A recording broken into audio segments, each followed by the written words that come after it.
السلام علیکم ناظرین، میری دھرتی میری دنیا میں خوش آمدید۔ میں ہوں آپ کی میزبان امینہ خان۔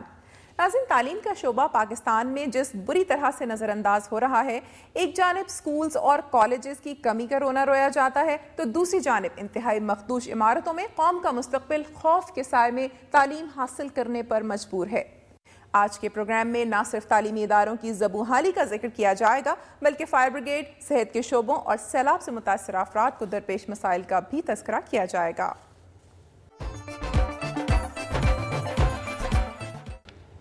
ناظرین، پروگرام کا باقاعدہ آغاز کرتے ہیں اور سب سے پہلے آپ کو لیے چلتے ہیں صوبہ سندھ کی طرف اور دیکھتے ہیں سندھ سے موصول ہونے والی اہم رپورٹس۔ ناظرین، تعلیم کے شعبے کو جس طرح سے پاکستان میں نظر انداز کیا جا رہا ہے، اس کی مثال دنیا میں شاید ہی کہیں ملتی ہو۔ ایک طرف تو یونیورسٹیز کے فنڈز روکے جانے کی اطلاعات ہیں تو دوسری طرف تعلیمی اداروں میں سہولتوں کا فقدان۔ نوشہر و فیروز کے نواحی علاقے مبارک بلڑوں میں قائم گورنمنٹ گرلز اسکول کی طالبات انتہائی مخدوش عمارت میں خوف کے سائے میں تعلیم حاصل کرنے پر مجبور ہیں۔ تفصیلات جانتے ہیں حیات خاور کی اس رپورٹ میں۔ میں اس وقت موجود ہوں گورنمنٹ ہائی اسکول مبارک بلڑوں میں۔ گاؤں مبارک علی بلڑو ضلع نوشہر و فیروز کا ایک پسماندہ علاقہ ہے، مگر دیہاتیوں نے اپنی بچیوں کو تعلیم کے زیور سے آراستہ کرنے کے لیے 1990 میں گرلز ہائی اسکول قائم کرایا۔ اسکول میں دیہی علاقے کی 300 لڑکیاں زیر تعلیم ہیں، مگر اسکول کی حالت انتہائی خستہ ہونے کے باعث طالبات خوف کے سائے میں تعلیم حاصل کرنے پر مجبور ہیں۔ اسکول کی عمارت سے سیمنٹ کے ٹکڑے طالبات پر گرنا روز کا معمول بن گیا ہے، جس سے کئی طالبات زخمی بھی ہو چکی ہیں اور کئی طالبات اپنی زندگی خطرے میں دے کر اسکول چھوڑ چکی ہیں۔ حکومت سے ہم گزارش کرتے ہیں کہ وہ ہماری بلڈنگ کی ریپیئر کرائے یا ہمیں کوئی اور بلڈنگ دے دے جس میں ہم اپنی تعلیم کو جاری رکھ سکیں۔ 10 سال سے یہی حال ہے اسکول کا، یہاں کوئی کام نہیں ہو۔ 3-4 مرتبہ آفیسر آئے ہیں، ساری کوریج دیکھ کر گئے ہیں اور ہمارے بچیاں جو یہاں بیٹھی ہوئی ہیں یہ ان پہ خوف طاری ہو جاتا ہے کہ اچانک یہاں پنکھا چلتا ہے تو ان پہ خوف طاری ہو جاتا ہے کہ ہم کیسے پڑھیں۔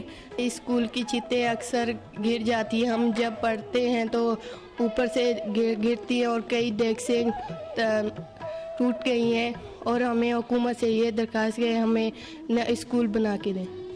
اسکول میں پینے کے پانی اور باتھ رومز کی سہولت میسر نہیں ہے۔ اسکول میں بجلی کا نظام بھی ناکارہ ہے، جس سے طالبات اور اساتذہ سخت تکلیف سے دوچار ہیں۔ اسکول طالبات نے مطالبہ کیا کہ اسکول کی عمارت کی مرمت کرائی جائے تاکہ وہ بغیر کسی خوف و خطرے کے اپنی تعلیم جاری رکھ سکیں۔ حیات خاور، دنیا نیوز، نوشہر و فیروز۔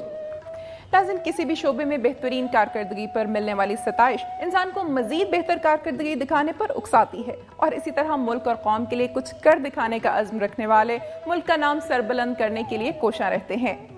عالمی یوم ڈاک کے موقع پر منعقدہ ایک مقابلے میں دنیا بھر میں بہترین ڈاک کا اسکرپٹ جمع کرنے پر عارف بلاگم والا نے گولڈ میڈل حاصل کیا، لیکن بدقسمتی سے ابھی تک سرکاری سطح پر ان کی پذیرائی نہیں ہوئی۔ مزید تفصیلات جانتے ہیں ریاض اینڈی کی رپورٹ میں۔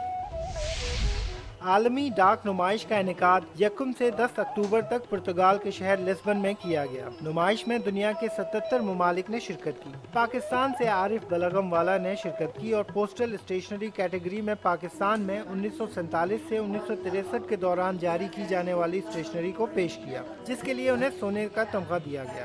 بلغم والا اس سے پہلے بھی کئی تمغے جیت چکے ہیں، لیکن اس کیٹیگری میں ان کی یہ پہلی کامیابی ہے۔ کراچی چیمبر نے اس سلسلے میں ایک تقریب کا اہتمام کیا جس پر بلاغم والا خوش تو ہے، لیکن اس خوشی کے ساتھ حکومتی رویے پر اداس بھی ہے۔ ڈاک جمع کرنے والوں کا اگلا پڑاؤ جاپان میں ہے۔ بلاغم والا پر امید ہے کہ وہ وہاں بھی کامیابی حاصل کریں گے۔ یہ موقع ہوتا ہے پوری پاکستانی قوم کو یکجا کر کے بیدار کرنے کا، لیکن افسوس کہ اس مرتبہ بھی حکومت نے یہ موقع ضائع کر دیا۔ کیمرامین اطہر عباس کے ساتھ ریاض اینڈی، دنیا نیوز، کراچی۔ ایک نظر صوبہ سندھ کی چند خبروں پر۔